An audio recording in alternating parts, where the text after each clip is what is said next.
안녕하세요. 네, 이번 시간에는 2019년도 전기기사 제3회 제3과목 전기기기 문제를 함께 공부해 보도록 하겠습니다. 2019년도 전기기사 제3회 필기시험 제3과목 전기기기 문제입니다. 문제 41번부터 보시겠습니다. 동기발전기의 돌발 단락 시 발생되는 현상으로 틀린 것은 이렇게 물었네요. 동기발전기의 돌발 단락 사고가 났다. 동기발전기를 보면은 이렇게 계좌곤선이 있고 독립된 증유전원, 말처럼 DC 제너레이터, 증유발전기에 의해서 이렇게 계좌곤선의 전원을 공급해준다고 볼 수 있겠죠? 그럼 자기적 에너지 저속이 발생되는 것입니다. 여기에 전기자가 있죠. 전기자에는 저항과 리액턴스가 있으며 A, B, C상 3상 동기발전기입니다. 전부 다 3상, A상, B상, C상이 있습니다. 자, 그럼 여기서 부하에다 전기를 공급해줘야 되는데 2V의 기전력이 만들어지죠? 동기임피던스 ZS. 그러면 동기발전기에 3상 단락사고가 발생했습니다. 그래서 원래 부하에다 전기를 공급해줘야 되는데 이렇게 단락사고가 났죠? 단락이 됐습니다. 단락. 이때 단락전류는 어떻게 되느냐? 요 단락전류 IS라고 쓰는데, 단락전류는 원래가 동기임피던스 ZS, ROA 플러스 JXS.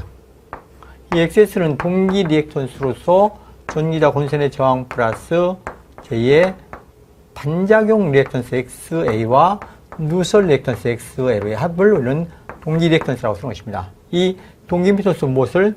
일상의 유기전력, 이 있죠? 유기전력을 동기임피던스 나눠주면 이게 단락전류 IS가 되는 것입니다. 그럼 처음에 이렇게 돌발 단락이 생겼을 때, 돌발 단락 시에는 이 저항은 무시할 정도로 작거든요. 원래 저항은 작기 때문에 전기자 혼선의 저항 RA는 이 전기자 혼선의 동기 리액턴스보다 매우 작은 값을 갖고 있기 때문에 전기자 혼선의 저항은 무시할 수 있습니다. 이 리액턴스에 비해서 매우 작으니까 무시한다 이거. 무시하면은 처음에는 누설 리액턴스는 발생되는데, 그래서 단락 사고가 났을 때 순간적으로 이 반작용 리액턴스는 나타나지 않고 있습니다. 그러면 처음에 돌발 단락 시에는 누가 이 단락 전류를 제한한다? 단락 전류 IS는 누설 리액턴스가 제한하거든요. 이것들은 존재하지 않는다고 볼 수 있기 때문에 아주 작은 값이고, 이것은 아직 누설 리액턴스가 돌발 단락 전류를 제한합니다. 단락 전류를 제한하죠. 근데 일정 시간이 경과하기 때문에 수초 후에 전기자 반작용이 나오거든요. 반작용 리액턴스 나오죠. 이 반작용 리액턴스와 누설 리액턴스 앞에서 뭐라고 한다? 동기 리액턴스라고 쓰거든요. 그럼 이 반작용 리액턴스가 크기 때문에 이 단락 전류는 작은 값으로 제한이 되는 것입니다. 그래서 단락 전류를 한번 그림으로 그려보면 이렇게 그릴 수 있습니다. 시간 t에 따라서 단락 전류 IS는 어떻게 되느냐? 단락 전류 IS는 처음에는 뭐만 존재한다? 누설 리액턴스만 존재하고 직류 성분의 전류도 포함되어 있습니다. 이렇게 직류 성분의 전류가 포함되어 있고, 누설 리액턴스가 아주 작기 때문에 처음에는 단락 전류가 이렇게 큰 전류가 흐르는 것입니다. 그러다 일정 시간이 경과되면은 이렇게 작은 전류가 흐르거든요. 그래서 우리는 지속 단락 전류, 돌발 단락 전류. 그래서 처음에는 이렇게 큰 값으로 흐르다가 일정 시간이 지나게 되면 이렇게 지속 단락 전류는 아주 작은 값으로 흐르게 되는 것입니다. 이렇게. 그래서 여기는 돌발 단락 전류는 매우 큰 값이 흐르다가 돌발 단락 전류는 누가 제한을 하고 있느냐면 IS는 누설 리액턴스가 제한하고 있습니다. 누설 리액턴스가 돌발 단락 제한하기 때문에 얘가 작은 값이 되기 때문에 매우 큰 값으로 단락 전류가 흐르고 있다. 일정 시간이 경과하기 때문에는 이게 지속 단락 전류가 되거든요. 지속. 영구 단락 전류 또는 지속이라고 했습니다. 영구 지속 단락 전류. 지속 단락 전류는 누가 제한을 해준다? 지속 단락 전류는 동기 리액턴스 XS가 제한하게 되겠습니다. 그래서 얘는 매우 큰 값이기 때문에 지속 단락 전류는 작은 전류가 흐르게 되겠죠. 그래서 처음은 큰 단락 전류가 흐르다가 일정 시간이 경과되면은 영구 단락 전류, 소전류의 지속 단락 전류가 흐른다. 그렇게 이해하시면 되겠습니다. 보기를 보실까요? 1번, 큰 과도 전류가 흘러 곤선이 솟아낸다. 아니죠? 단락 전류는 전기자 저항으로 제한한다. 전기적 저항은 아주 무시할 정도로 작은 값이기 때문에 틀렸습니다. 코일 상호 간 큰 전자력에 의한 코일 파손, 전자력에 특수한 경우는 없거든요. 해당사항이 없습니다. 4번, 큰 단락 전류 후 점차 감소하여 지속 단락 전류를 유지한다. 발음편이 되겠죠. 4번이 큰 단락 전류가 흐르다가 일정 시간이 경과되면은 지속 단락 전류, 작은 지속 단락 전류가 흐르게 되더라. 답은 발음편은 4번이 답이 되네요. 문제 42번 보시겠습니다. SCR의 특징으로 틀린 것은 이렇게 말하네요. SCR, 실리콘 컨트롤 렉티파이어라 해서 SCR을 보면은 이렇게 조졌죠.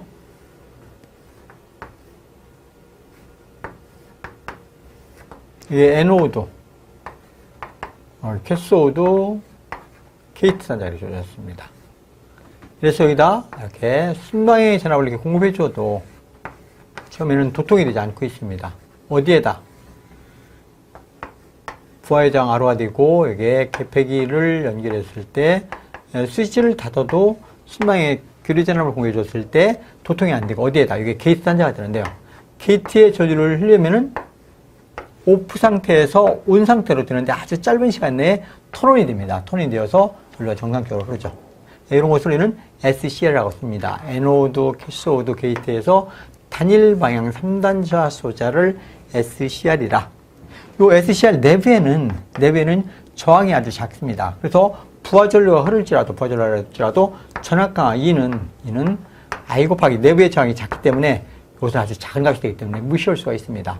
이것은 작게는 일반적으로 약 1.5V 내외 정도가 되거든요. 그래서 이 전압 강화는 무시할 수 있을 정도로 작다 하는 아주 작은 값을 갖더라. 이해하시죠? 무시합니다, 거의 다. 자, 이것들이 SCR이거든요. 그럼 여기에 대한 설명을 한번 보실까요? 1번. 과전압에 약하다. 그렇죠. 이게 어떤 전격전압 이상이 되었을 때 높은 전압에 의해 소손될 위험성이 있습니다. 그래서 과전압에 약하다. 맞네요? 2번. 열 용량이 적고 고온에 약하다. 그렇죠.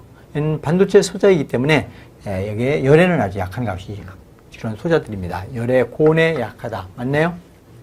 3번. 전류가 흐르고 있을 때 양극 전압 강화가 크다. 이렇게 전류가 흐르고 있을 때 이 SCR 내부의 저항이 아주 작거든요.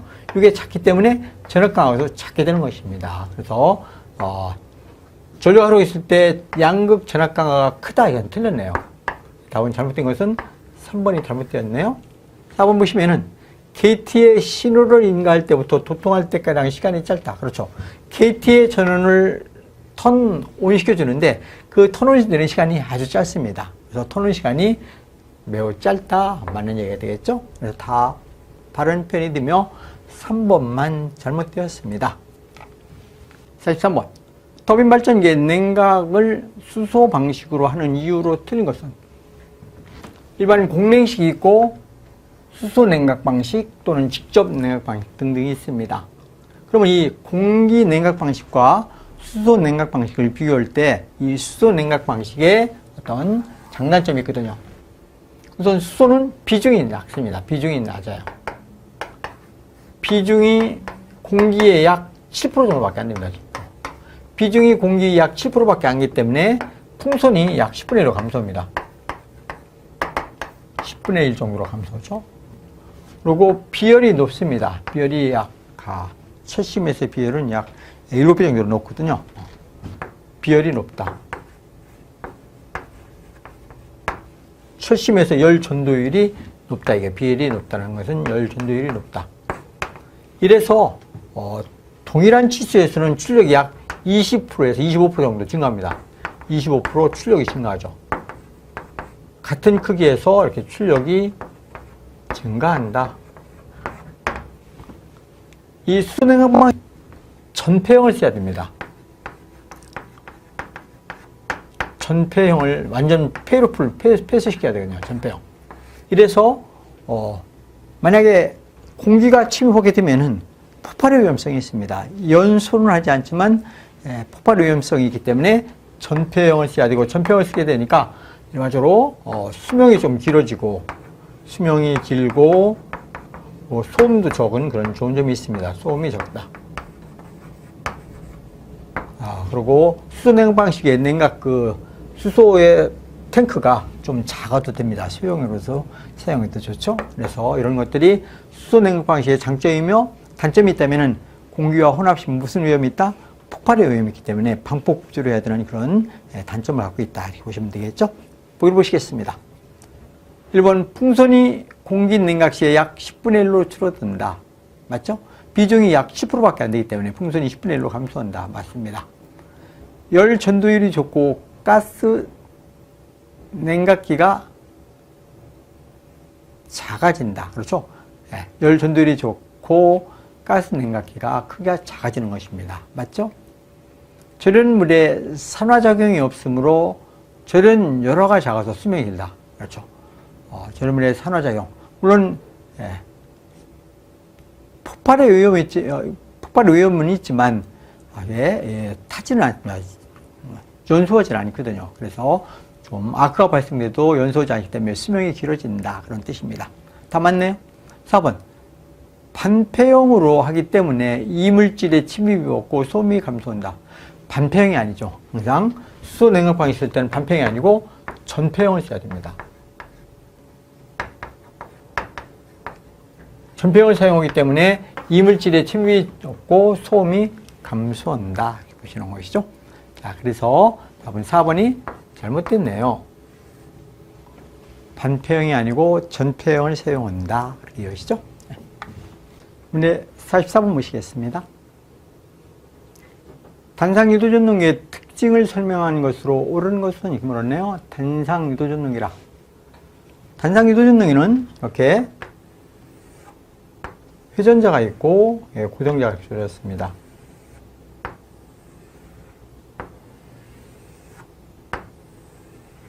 고정제의 권선이 이렇게 주권선이 이렇게 공급되고 있거든요. 주권선이 이렇게 놓여져 있고, 1차 측에 미관불태 전압을 공급해 줍니다.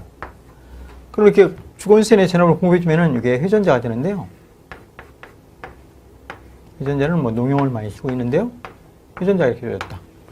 이랬는데, 여기서 탄상 교류전을 공급해 주면은 회전 자장이 만들어지지 않고 교본 자기가 만들어집니다. 교본 자기. 교본은 자장이 만들어지거든요. 예를 들어서 이게 고정 본선에서 여기에 전류가 들어가고 여기가 나온다 하면은 예를 들어서 여기가 임의가 N극, S극이 되었다가 다시 여기가 S극, N극으로 그래서 왔다 갔다 바뀌는 것입니다. NS극이 계속해서 바뀌거든요. 그래서 이런 자계를 교본 자계라고 쓰거든요. 그럼 교본 자계가 발생되니까 토크 특성 구성이 그러면은 기동 토크가 제로가 됩니다. 이게 슬립에서 S 이코로 0일 때 토크를 나타내는 그림이 되는데 기동 토크가 없어요. 기동 토크가 이렇게 하는 것입니다. 슬립이 0이 되기 전에 0이도 아닌데 토크는 0이 되고 슬립이 0이 때는 불토크가 나옵니다. 이게 최대 토크가 되는데요. 2차 측의 저항을 증가시키면은 이 최대 토크가 감소합니다. 이 최대 토크가 감소하기 때문에 비대칭이가 불가능합니다. 권선형도 최대 토크가 감소하면 2차 측가 R를 증가하면은 최대 토크가 이렇게 감소하기 때문에 비대추이할 수가 없습니다. 권선형도 비대추이가 불가능하다. 그리고 기동 토크가 없기 때문에 꼭 뭘 해야 된다? 기동장치를 해야 됩니다. 그래서 기동하는 방법에 따라서 반발 기동형 또는 가장 많이 쓰는 게 콘덴서 기동형이라고 쓰는 것이 있습니다. 이렇게 기동원선에다 무엇을 연결해 줬다? 기동원선에다 이렇게 콘덴서를 이렇게 삽입시켰습니다. 그래서 이걸 콘덴서 기동형 또는 그냥 병렬로 코일만 하나 연결했다 분산 기동형 또는 시딩 코일형 이런 이름들이 붙여지게 되는 것입니다. 자, 이게 단상 유도전등인데요. 한번 보기를 보실까요? 1번 기동 토크가 없으므로 기동 장치가 필요하다. 맞죠?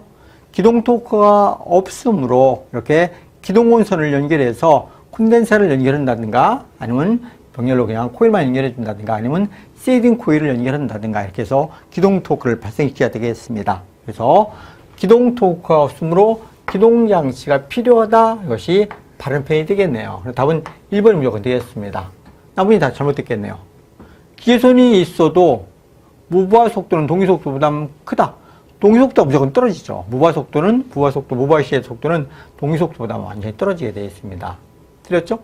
권선형은 비대칭이 불가능하며 최대 토크는 불변이다. 최대 토크가 감소합니다. 권선형은 비대칭이 불가능한 건 맞지만 최대 토크, 2차 측의 저항을 증가시키는 최대 토크는 불변이 아니고 감소하게 되는 것입니다. 여기서는 감소한다. 그래서 비례치가 안 되는 것입니다. 슬립 S는 이거 0보다 크고 0보다는 크고 1보다 작아야 됩니다. 슬립 S는 0보다는 크고 1보다는 작은 값을 가져야 되거든요. 그런데 뭐 마이너스 1보다는 크고 0보다는 작다 해서 저는 틀렸죠. 그래서 다 잘못되었고 몇 번만 1번만 바른 편이 되겠습니다. 45번 보시겠습니다. 몰드 변압기의 특징으로 틀린 것은 이렇게 물었네요. 몰드 변압기. 이 변압기들을 크게 분류한다면은 건식 변압기가 있고 유입식 변압기가 있으며 몰드 변압기가 있습니다. 물론 요즘 암몰폴스 변압기라는 것도 있는데요. 보편적으로 지금 현재 사용되는 것은 건식, 유입식, 몰드 변압기. 이 몰드 변압기는 건식 변압기의 어떤 맹점을 보완해 놨습니다. 그래갖고 유입식 변압기, 유입 변압기의 장점도 또 취했거든요. 그래서 건식에 비해서 어떤 여러 가지 좋은 점이 많습니다. 그리고 유입식에 비해서 또 좋은 점이 있죠. 뭐 어떤 소화성이라고 하는데요. 어떤 화재에 대한 위험성이 적다는 것입니다. 소화성이 좀 무서운 면이 있더라. 그리고 소형 경량화할 수 있더라. 그리고 재련 레벨이 좀 높아져야 됩니다. 재련 레벨이 높기 때문에 재련 효과가 높아진다. 이런 것들이 몰드 변압기의 장점이거든요. 한번 보기로 보실까요? 몰드 변압기 특징으로 틀린 것은 1번 자기 소화성이 우수하다. 자기 소화성이라는 것은 기름을 주입시키지 않기 때문에 화재가 발생해도 화재에 의한 위험이 적다는 얘기입니다. 화재에 따른 위험이 적다.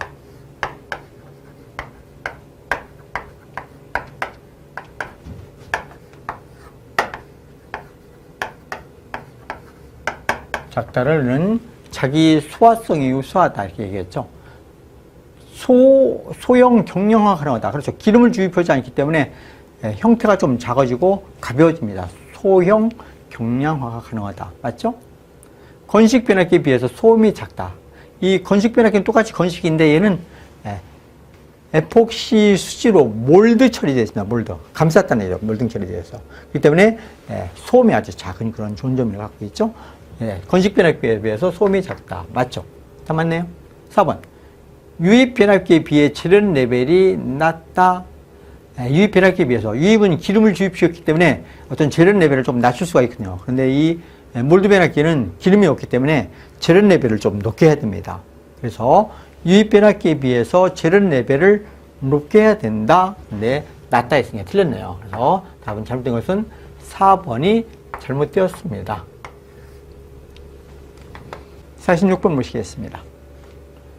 유도전동기의 회전 속도를 NRPM, 동기 속도를 NUS RPM이라고 하고 순방향 회전자계의 슬립 S로 하면은 역방향 회전자에 대한 회전자의 슬립은 이렇게 물었네요. 역방향 회전 시의 슬립이 어떻게 되겠는가? 원래 유도전동의 슬립은 어떻게 됩니까?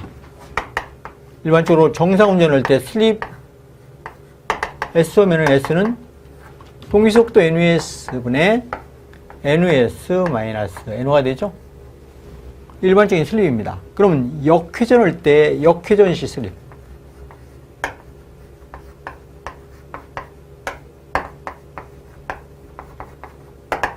슬립 S 프라임이라고 썼을 때 역회전 시 슬립은 이런 것이죠. NUS분의 NUS의 마이너스 이 회전자가 역으로 회전하거든요. 이 동기속도가 역의 방향으로 회전하기 때문에 마이너스 붙여주면 되는 것입니다. NO. 이게 역회전할 때 슬립 S 프라임이 되거든요. 그럼 이거 무엇입니까? NUS분의 NUS 플러스 NO가 되네요. 이런 것은 어떻게 쓸 수 있냐면 이렇게 쓸 수 있죠. NUS분의 NUS 플러스 NUS 마이너스에 NUS분의 NUS 마이너스 N으로 쓰면은 요 식과 같은 식이 되는 것입니다. 보면 NUS 흩어지고 여기 마이너스 NUS니까 씌워주고 소거되죠. 요거 소거된다는 얘기입니다. 소거되고 마이너스에 마이너스가 플러스가 돼서 NUS분의 NUS 플러스 N가 되거든요. 요 식과 같은 식이 되는 것이죠. 이게 얼마입니까? NUS분의 2NUS니까 2가 됐죠? 2 마이너스. 이게 바로 요 슬립 S 아닙니까? 정상 운전할 때의 슬립 S가 된다 이게. 그래서 역회전할 때의 슬립 S 프라임 모션 2에서 마이너스 S를 빼주면 이게 역전 시의 슬립이라고 그렇게 쓰는 것입니다. 자, 이래서 보기에서 찾아보면은 2 마이너스 S 해서 4번에 답이 있네요. 이제 47번 모시겠습니다. 직류발전기에 직결한 3상 유도전동기가 있다. 발전기의 부하 출력이 되겠죠? 100kW, 효율이 90%이면은 전동기의 단자전압이 3300V, 효율이 90%, 역률이 90%이다. 이 전동기에 흘러들어가는 전류는 약 몇 암페어인가 물었네요. 이런 얘기죠. 여기에 유도전동기가 있습니다. 인덕션 못하죠? 유도전동기 있죠.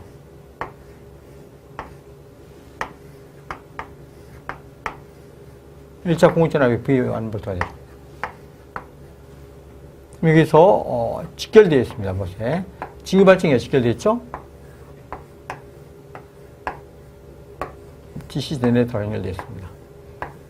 여기에 부하가 연결되어 있습니다. 로드 부하가 있는데 이 부하의 출력 P 부하 출력이 100kW라는 얘기입니다. 그리고 이 발전기의 효율이 이타 제네레이터 발전기 효율이 90%입니다. 90%. 그리고 이 전동기가 있는데 이 전동기의 효율과 역률이 조졌습니다. 효율이 90%이며 역률도 90% 조졌네요. 이 전동기의 효율 2타, 모타의 효율이 90%이고 또 역률 코사인 세타가 90%이다. 90%일 때, 그러니까 90%일 때 이때 여기에 1차 측에 이 전동기, 유도전동기에 유입되는 전류 2차 측 전류 I1을 구하라 이런 얘기입니다. I1. 그러면은 이 전동기의 출력은 무엇이냐? 출력.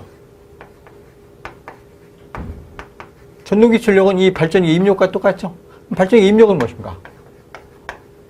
발전기 입력 인풋에서 P 발전기 제네레이터의 입력은 무엇이 된다?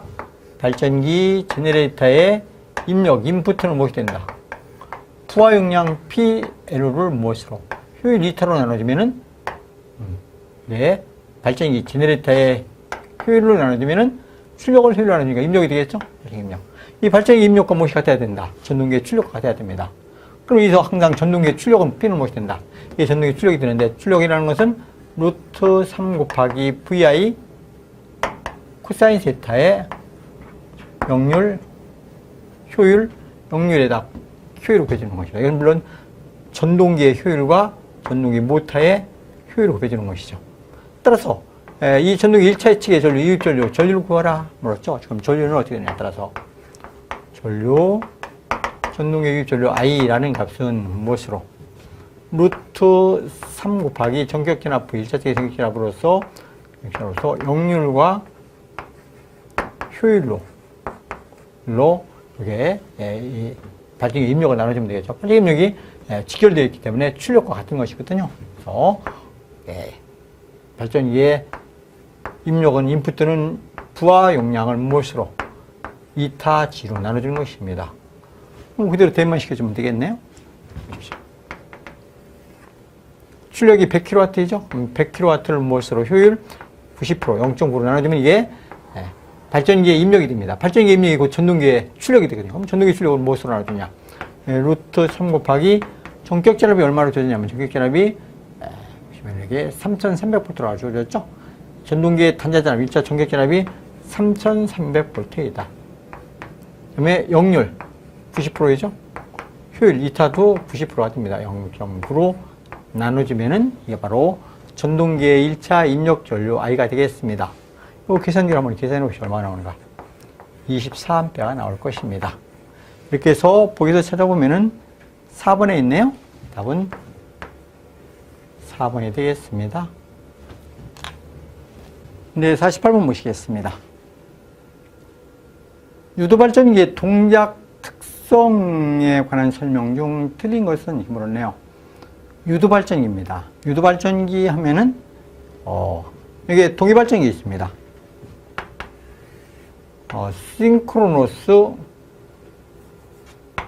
싱크로노스 제너레이터.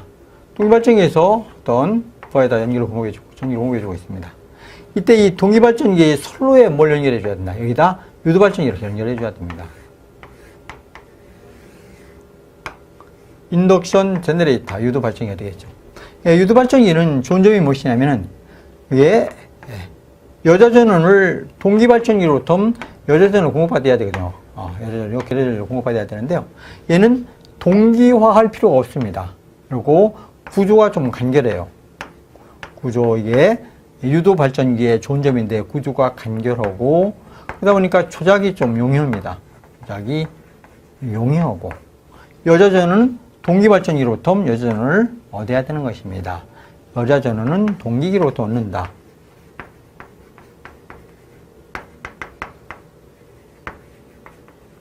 동기 발전기에서부터 얻어진다.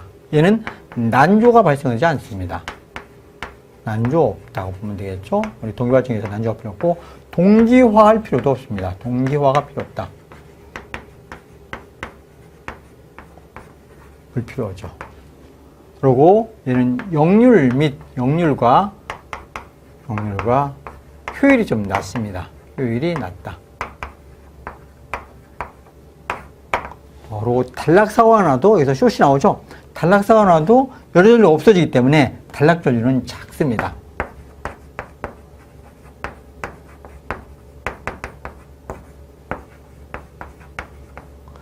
이런 유도 발전기는 주로 어디서 사용되냐면은 소용량의 자동 수력 발전기로 많이 사용되고 있습니다. 소용량. 우리 내과에서 우리 낙수물 같이 이렇게 물이 흐르죠. 이런 곳에서 우리는 소형 발전기로 사용할 수 있습니다. 이런 것들이 유도 발전기라 이렇게 보시면 되겠죠. 보기를 보시겠습니다. 1번, 병렬로 접속된 동기발전기에서 여자를 취해야 된다. 그렇죠? 병렬로 접속된 동기발전기에서 여자를 취해줘야 된다. 맞죠? 2번, 효율과 역률이 낮으며 소출력, 자동 수력 발전기와 같은 용도에 사용된다. 그렇죠? 역률과 효율이 낮고 자동 수력 발전기의 소형 발전기로만 사용되고 있습니다. 맞습니다. 3번, 유도 발전기의 주파수를 증가하면 회전 속도를 동기속도 이상한다. 이 유도 발전기의 주파수는 전원 주파수와 직결되어 있습니다. 전원 주파수에 의해서 결정되기 때문에 주파수를 증가시키기 위해서 회전 속도를 동기속도 이상으로 높인다. 이런 해당 사항이 없네요. 출력 P가 유도 발전기의 출력 P가 무엇에 비례한다? 회전자의 회전 속도 마이너스 동기속도 N에 있어서 회전자의 회전 속도를 높여줘야만이 출력이 증가하게 되어 있습니다. 출력이 항상 뭐에 비례한다? 출력이 회전자의 회전 속도에 비례해서 출력이 높아지거든요. 그래서 유도 발전기의 출력을 증가시키려면 해야 됩니다. 출력을 증가하려면은 회전자의 속도를 동기속도 이상으로 높여줘야 된다. 그래서 3번이 무조건 잘못되었습니다. 답은 3번이 잘못되었다.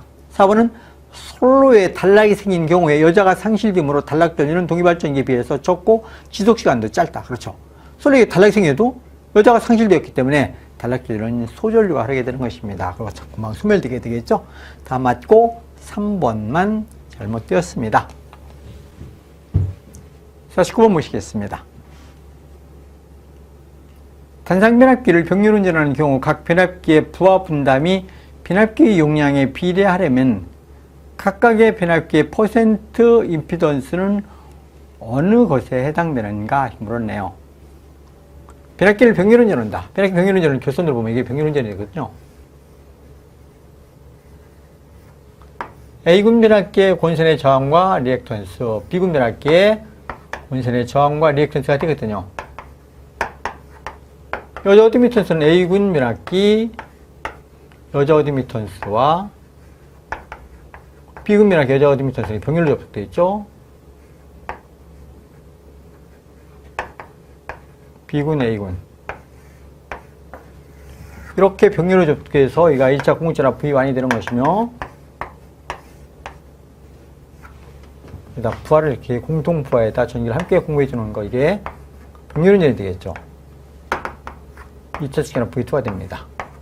자, 이게 변압기, 단생 변압기 두 대를 병렬운전을 하고 있는데, 부하 분담 용량이 여기에 흐르는 전류, 부하 분담 전류, A군 변압기의 부하 분담 전류, B군 변압기의 부하 분담 전류가 되는데요. 이 B가 어떻게 되느냐? 전체 전류가 I가 항상 A군 변압기의 부하 분담 전류 플러스 B군 변압기의 부하 분담 전류 되는데요. 부하 분담 B는 이렇게 됩니다. 부하 분담 B를 B군 변압기의 부하 분담 용량을 PB로 쓰고 A군 변압기의 부하 분담 용량을 PA로 썼을 때 이게 VIB, VIA가 되거든요. 그럼 얘는 어떻게 되냐면 퍼센트 임피던스 강화에는 반비례입니다. 이 부하 분담 용량의 B는 퍼센트 임피던스 강화에는 반비례고 전격 용량에는 비례거든요. 킬로볼트 암페어. 여기가 B군 변압기다. 그럼 B군 변압기의 전격 용량 B에 비례하고 킬로볼트 암페어. A군 변압기의 전격 용량. 이것은 전격 용량을 얘기합니다. 전격 용량에. 그래서 부하 분담 B는 퍼센트 임피던스 강화에는 밑에 내려가 있으니까 반비례. 전격 용량에는 비례한다 이렇게 쓰거든요.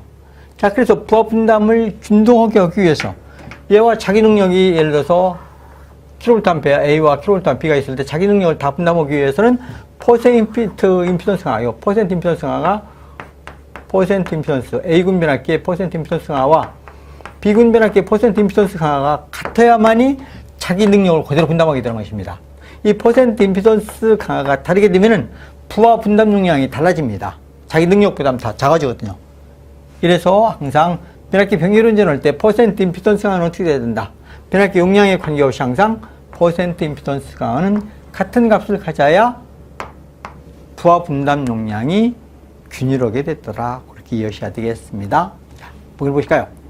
어떠한 값이라도 좋다. 아니죠. 같아야 되는데 틀렸죠. 변압기 용량에 비례해야 된다. 아닙니다. 변압기 용량이 크고 작고 해도 얘는 관계없이 항상 같은 값을 가져야 되니까 틀렸죠. 변압기 용량에 반비례한다. 이거 틀렸고 4번 변압기 용량에 관계없이 같아야 한다. 그래서 4번이 다른 표현이 되겠죠. 항상 A군 변압기와 B군 변압기의 퍼센트 임피던스 강화가 같아야 자기 능력을 그대로 부하 분담을 하죠. 자기 능력을 그대로 부하 분담할 수 있더라. 이렇게 이해하시죠? 이제 50번 보시겠습니다.